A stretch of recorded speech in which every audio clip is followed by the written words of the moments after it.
Assalamualaikum warahmatullahi wabarakatuh. Kenalkan nama saya Nadiatul Husna dengan NIM 1915040016. Di sini saya akan menjelaskan mengenai materi tentang sejarah dan landasan teori dari alat tes inteligensi, yaitu Wechsler, PM, dan IST.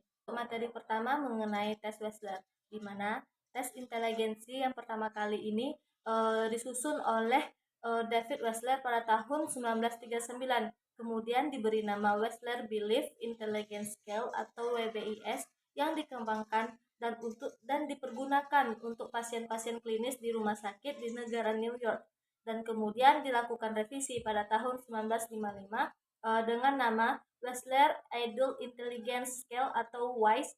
Dan semulanya WISE ini digunakan untuk orang dewasa, kemudian diperluaskan lagi menjadi tes inteligensi untuk anak-anak dengan menambah soal yang sejenis dan lebih sukar. Untuk anak-anak itu sendiri, Wechsler mengembangkan tes yang diberi nama Wechsler Intelligence Scale of Children atau WISC pada tahun 1949, di mana tes Wechsler ini juga terdiri dari dua bentuk tes, yaitu bentuk verbal yang digunakan dalam bahasa, tulisan, lisan, dan tes ini juga berisi tugas-tugas yang harus dikerjakan seperti menyusun balok, menyusun guntingan kertas, dan lain-lainnya. Adapun jenis-jenis dari tes Wechsler ini diantaranya: 1. The Wechsler Preschool and Primary Scale of Intelligence Third Edition atau disebut sebagai WPPSI 3, di mana pada tahun 1967 Wechsler mempublikasikan skala untuk anak yang berusia 4-6 tahun yang disebut sebagai WPPS. Dan pada tahun 1989 dalam versi yang telah direvisi, WPPS 3 ini dapat digunakan untuk anak-anak di usia 2 tahun 6 bulan dan memiliki serangkaian subtes khusus untuk anak usia 2 tahun hingga 3 tahun 11 bulan yang merupakan anak usia prasekolah. Yang kedua, The Wechsler Intelligence Scale for Children Revisit atau disebut sebagai WISCR dan Fourth Edition atau disebut sebagai WISC 4, di mana revisi skala WISC ini dinamai sebagai WISCR yang diterbitkan pada tahun 1974 yang dimaksud untuk mengukur inteligensi anak di usia 6-16 tahun. WISCR itu juga terdiri dari atas 12 subtes, di mana 2 diantaranya itu dapat digunakan apabila diperlakukan secara bergantian pada setiap subtesnya. Dan ke-12 subtes itu juga dapat dikelompokkan menjadi 2 golongan, yaitu skala verbal dan skala performansi. Di mana skala tersebut terdiri dari yang pertama, pada tes verbal itu terdiri dari informasi, comprehension, atau yang disebut sebagai pemahaman, arithmetic, hitungan, similarities, kosakata, dan digital span. Sedangkan pada tes performance itu terdiri dari picture completion, susunan gambar, block design, object assembly, coding, dan mazes. Yang ketiga, The Wechsler Adult Intelligence Scale Revisit atau WISR dan WIS 4, di mana WISR ini terdiri dari skala verbal dan skala performansi, di mana kedua skala tersebut memiliki hasil IQ verbal dan IQ performansi. Walaupun subtes pada WISR ini terlihat mirip dengan subtes pada skala WISCR, namun soal-soal di setiap subtes itu dirancang untuk mengukur inteligensi orang dewasa yang berusia 16-64 tahun. Dan dalam mengenal administrasi umum dari tes WIS ini, ada beberapa petunjuk yang penting dan harus diperhatikan oleh seorang tester dan testi sebelum dilaksanakannya tes. Di antaranya, yaitu 1. Untuk tes WIS itu sendiri berperan aktif dalam menulis jawaban pada lembar jawaban, dan seorang testi juga tidak diperkenankan untuk mencoret-coret lembar jawaban tersebut. Yang kedua, setiap subtes pada persoalan yang akan disajikan itu didahului oleh petunjuk-petunjuk dan perintah-perintah yang berbeda dari tester. Yang ketiga, tester juga harus benar-benar memperhatikan batas waktu ataupun petunjuk dan perintah untuk menghentikan pada setiap subtes agar tidak terjadi kesalahan di dalam melakukan penilaian. 4. Setiap subtes itu mempunyai batas waktu tertentu. Apabila testi itu tidak dapat menyelesaikan soal pada setiap persoalan dalam waktu yang telah ditetapkan. Sebaliknya, testi juga diharapkan untuk tetap tenang dan tidak perlu gelisah untuk tidak berpengaruh oleh persoalan yang telah berlalu dan harus berpikir secara jernih dan berkonsentrasi pada perintah-perintah dan serta petunjuk-petunjuk berikutnya. Kelebihan dan kelemahan dari pengambilan tes WISE ini, adapun kelebihan dari tes WISE yaitu dapat digunakan untuk pemeriksaan klinis, mengetahui fungsi kognitif individu mulai dari pola respon-respon di setiap subtes, membantu dalam penilaian variabel-variabel kepribadian, dan melalui cara berinteraksinya dengan tester dan gaya bahasa dalam merespon setiap dari subtes itu. Adapun kelemahan dari tes WISE ini yaitu norma yang tidak applicable untuk kelompok minoritas ataupun dari strata ekonomi bawah dan kemungkinan subjektivitas scoringnya itu pada item-item pemahaman, persamaan, dan pembendaharaan kata, dan terbatasnya ruang lingkup hanya pada yang bisa diukur dan tidak menilai faktor penting seperti kebutuhan untuk prestasi, motivasi, keberhasilan dalam berhubungan dengan orang lain, ataupun berkreativitas. Dan yang bagian terakhirnya itu adalah informasi mengenai validitasnya itu tidak memadai dan tidak bebas dalam budaya. Alat tes inteligensi selanjutnya adalah PM, di mana Raven Progressive Metric ini diciptakan oleh G. Zirivan pada tahun 1938. Raven Progressive ini disebut sebagai tes nonverbal, di mana mengukur kemampuan dan melihat bagaimana hubungan antara bagian-bagian gambar yang disajikan serta mengembangkan pola berpikir secara sistematis.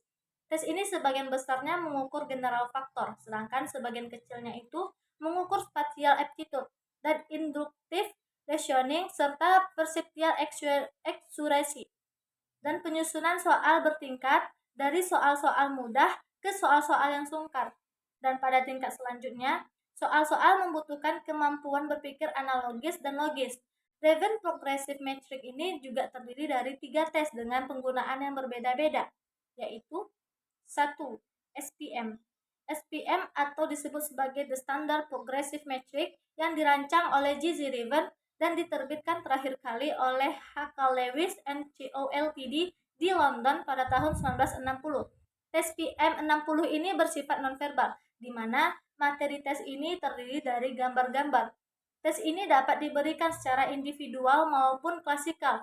Karena instruksi yang diberikan secara lisan, maka tes tersebut dapat diberikan pada yang buta aksara sekalipun.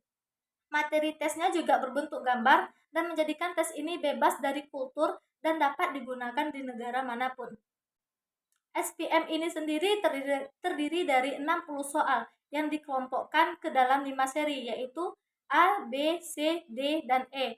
Dan tes ini dapat digunakan pada usia normal di usia 6-65 tahun, di mana masing-masing itu memuatkan 12 butir soal. Jadi keseluruhan dari tes itu adalah 16 butir soal. Aspek-aspek yang diukur pada tes SPM ini mengukur kecerdasan orang dewasa. Yang paling banyak diungkapkan adalah faktor general atau G faktor. Penyajian tes juga dapat dilakukan secara individual maupun secara kelompok. Dan di dalam penyajiannya, setiap kelompok itu memiliki satu tester yang maksimum menangani 30 orang. Dan di dalam waktu penyajiannya, total waktunya tidak terbatas. Dan biasanya disediakan waktu selama 30 menit untuk mengerjakan soal dan ditambah dengan waktu untuk pemberian penjelasan. Tujuan dari tes ini adalah untuk mengukur dan menggolongkan tingkat kecerdasan umum dari subjek. Dan cara pemberian skornya juga, di mana nilai 1 untuk item yang betul dan nilai 0 untuk bagi jawaban yang tidak benar. Soal nomor 1 dan 2 itu dipakai sebagai contoh dan harus benar, sehingga secara teoritisnya itu rank dari nilai akan bergerak dari 2 sampai 60. Dan untuk masing-masing golongan usia tersebut dikenai norma yang berbeda untuk menentukan tingkat kecerdasan mereka. Sedangkan untuk di dalam grup tesnya itu dari usia 8 tahun sampai dengan 14 tahun dengan jarak setengah tahun. Dan di mana masing-masing itu juga dikenai norma yang berbeda dengan pengelompokan tingkat inteligensi subjek yang didasarkan atas nilai persentil yang dapat dikaitkan sebagai berikut. Yang pertama itu adalah intelektual superior, di mana bagi subjek yang nilainya pada persentil ke 95 atas. Yang kedua adalah itu definitely above the average in intellectual capacity, yaitu bagi subjek yang nilainya terletak pada persentil 75 dengan persentil 95. Yang ketiga adalah intellectual average, atau disebut sebagai kelompok subjek yang nilai berkisar antara persentil ke 25 sampai dengan persentil ke 75. Keempat adalah definitely below average in intellectual capacity bagi subjek yang nilainya itu antara persentil ke 25 sampai dengan persentil ke 75. Yang terakhir itu adalah intellectual defective, di mana nilai subjek terletak pada bawah persentil kelima. Untuk jenis tes PM yang kedua adalah CPM atau disebut sebagai Colored Progressive Metric, di mana bentuk penyajian tes itu ada dua macam, yaitu bentuk cetakan buku dan berbentuk papan serta gambar-gambarnya tidak berbeda dengan dari gambar buku cetak. Materi dari tes tersebut terdiri dari 36 item atau gambar, dan item ini dikelompokkan menjadi 3 kelompok atau 3 set, yaitu set A, set AB, dan set B, di mana item itu juga disusun secara bertingkat dari item yang mudah ke item yang sukar. Di tiap item itu juga terdiri dari sebuah gambar besar yang berlombang dan di bawahnya terdapat 6 gambar penutup. Tugas dari testi ini adalah untuk memilih salah satu di antara gambar-gambar yang tepat dan untuk menutupi kekosongan pada gambar yang besar. Dan pada dasarnya kedua bentuk itu dalam pelaksanaan tes juga memberikan hasil yang sama. Kedua bentuk tes CPM ini yaitu adalah bentuk buku maupun bentuk papan yang dicetak berwarna, yang dimaksud untuk menarik dan memikat perhatian anak-anak kecil. Tes CPM ini mengungkapkan aspek-aspeknya, yaitu berpikir secara logis, kecakapan dalam pengamatan ruang, kemampuan untuk mencari dan mengerti hubungan antara keseluruhan dan bagian-bagian, yang termasuk pada kemampuan analisa dan kemampuan integrasi. Yang keempat adalah kemampuan untuk berpikir secara analogi. Di dalam sajiannya, tes CPM ini dilakukan secara individual maupun secara klasikal yang tergantung dari kebutuhannya. Pada waktu penyajian tesnya, menggunakan waktu pada tes itu tidak ada batasan waktu, sedangkan tujuan dari tes CPM ini dapat dipergunakan untuk mengungkapkan taraf kecerdasan bagi anak-anak yang berusia 5-11 tahun. Dan di samping itu juga digunakan untuk orang-orang yang usia lanjut dan bahkan untuk anak-anak yang detektif atau anak yang disebut sebagai hambatan mental. Cara pemberian skornya itu untuk tiap jawaban yang benar akan diberikan nilai 1, sehingga jumlah nilai yang tertinggi itu dapat mencapai 36. Dan norma yang ada yaitu norma asli, seperti yang tercantum di dalam buku tes CPM tersebut. Untuk jenis tes yang ketiga adalah Advanced Progressive Metric, di mana APM ini disusun pertama kali pada tahun 1943 dan direvisi pada tahun 1947 dan 1962. Bentuk dari tes APM ini terdiri dari dua set, di mana set 1 itu disajikan dalam buku tes set 1, sedangkan set 2-nya itu disajikan dalam buku tes set 2. Bentuk dari tes APM ini adalah nonverbal, di mana pada buku set 1 ini berisikan 12 butir soal tes, sedangkan buku set 2-nya itu berisi pada 36 butir soal tes. Aspek-aspek yang diukur pada tes APM ini adalah untuk mengungkapkan kemampuan efisiensi intelektual, dan tes APM ini juga membedakan secara jelas antara individu yang berkemampuan intelektual lebih dari normal bahkan yang berkemampuan intelektual superior. Sajian dari tes APM ini secara individual maupun secara klasikal, di mana dalam hal penyajian secara klasikalnya itu diharapkan perhatian dalam jumlah testi yang ditangani oleh seorang tester. Waktu penyajiannya itu diberikan waktu 50 menit, dengan perincian untuk pemberian petunjuk, pengisian lembaran jawaban itu diberikan waktu 5 menit. Dan untuk set APM 1 itu digunakan tes selama 5 menit, sedangkan untuk set 2 APM itu membutuhkan waktu selama 40 menit. Dan tujuan dari tes APM ini adalah untuk mengukur inteligensi, dan di samping itu juga bertujuan untuk menganalisis dari klinisnya.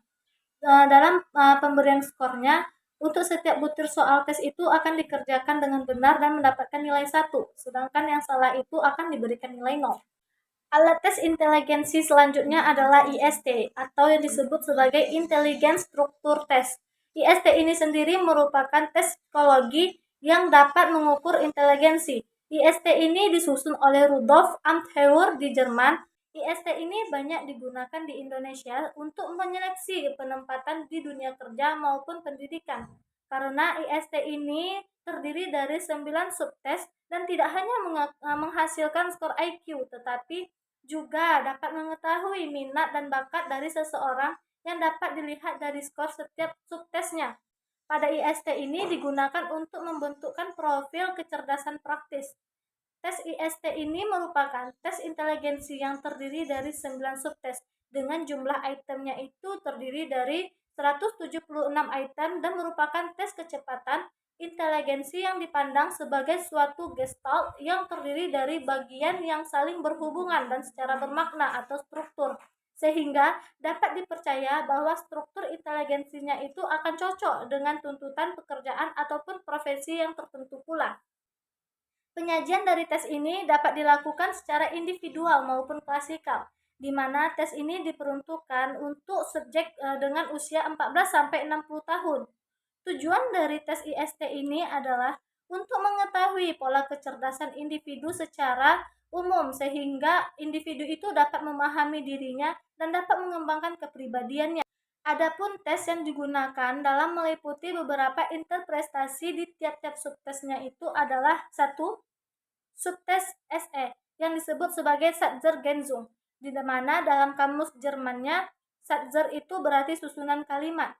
Item dari subtes SE ini berupa 20 item pilihan ganda yang terdiri atas kalimat-kalimat, dan pada setiap kalimat satunya itu kata hilang dan disediakan 5 kata pilihan sebagai penggantinya.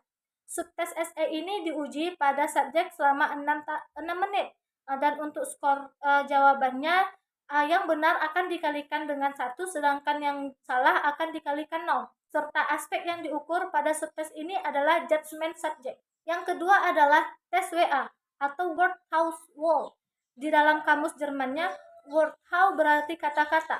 Item dari subtes WA ini berisi 20 item pilihan ganda yang terdiri dari atas 4 kata dan mencari kata kelima yang terdapat satu kesamaan.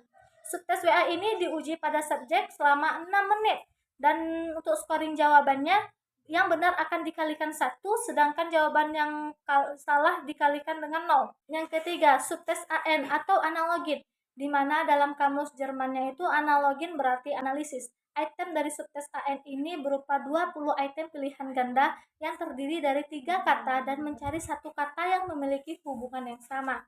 Subtes AN ini diuji kepada subjek selama 7 menit. Dan untuk scoring jawabannya itu yang benar akan dikalikan 1, sedangkan jawaban salah dikalikan nilai 0. Aspek yang diukur pada subtes ini adalah proses berpikir yang mencakup analisis, judgment, dan kesimpulan. 4. Subtes GE atau Gemeinsamkeiten. Di dalam kamus Jerman, Gemein itu berarti hal yang umum, di mana subtes GE ini berupa 16 item yang menulis jawaban dan terdiri dari 2 kata dan mencari perkataan yang meliputi pengertian dari 2 kata tersebut. Subtes GE ini diuji pada subjek selama 8 menit. Dan untuk scoringnya itu apabila jawaban benar akan dikalikan nilai 2 dan jawaban yang mendekati itu akan dikalikan nilai 1, sedangkan jawaban salah akan dikalikan nilai 0.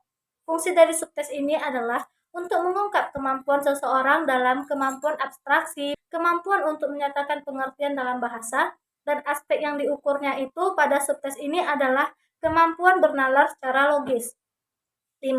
Subtes ME atau Merkaufgaben. Di dalam kamus Jerman, Merkau itu berarti memori. Item dari subtes ME ini berisi dari 20 item pilihan ganda, di mana subjek diminta untuk menghafal dan mengingat beberapa kata. Subtes ME ini meminta subjek untuk menghafal kata-kata selama 3 menit dan diuji selama 6 menit.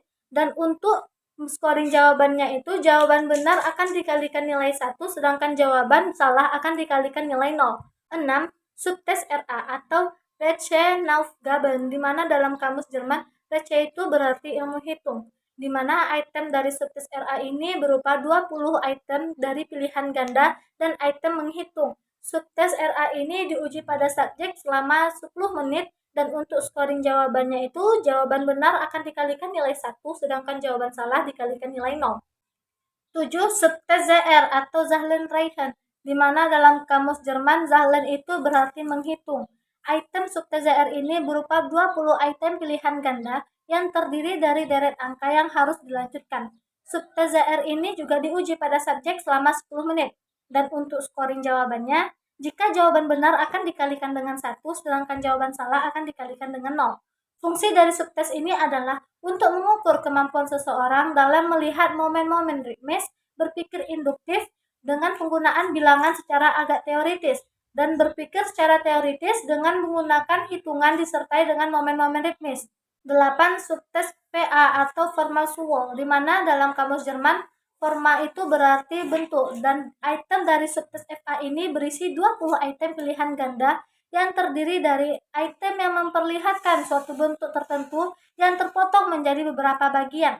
Subtes dari FA ini diuji kepada subjek selama 7 menit, dan untuk scoring jawabannya itu, jika jawaban benar akan dikalikan dengan nilai 1, sedangkan jawaban salah akan dikalikan dengan nilai 0. Fungsi dari subtes ini adalah untuk mengukur kemampuan seseorang dalam kemampuan membayangkan, konstruksi atau sintesa dan analisa, tetapi ada momen konstatifnya. Berpikir secara konkret yang menyeluruh, memasukkan bagian pada suatu keseluruhan, dan berpikir secara menyeluruh yang konkret dalam momen-momen yang konstruktif. 9 adalah subtes WU atau Wurfelaugaben, di mana dalam kamus Jerman Wurf itu berarti kubus, dan item dari subtes WU itu berupa 20 item pilihan ganda yang terdiri atas 5 kubus yang mempunyai sisi yang berlainan. Di setiap kubusnya itu juga akan memperlihatkan satu kedudukan yang berbeda. Subtes WU ini diuji pada subjek selama 9 menit. Dan untuk scoring jawabannya, jika jawaban benar akan dikalikan menjadi nilai 1, sedangkan jawaban salah dikalikan dengan nilai 0. Fungsi dari subtes ini adalah untuk mengukur kemampuan seseorang dalam kemampuan membayangkan ruang 3 dimensi, disertai dengan cara berpikir yang analitis. Sekian penjelasan materi yang dapat saya sampaikan. Semoga ilmunya berkah. Wassalamualaikum warahmatullahi wabarakatuh.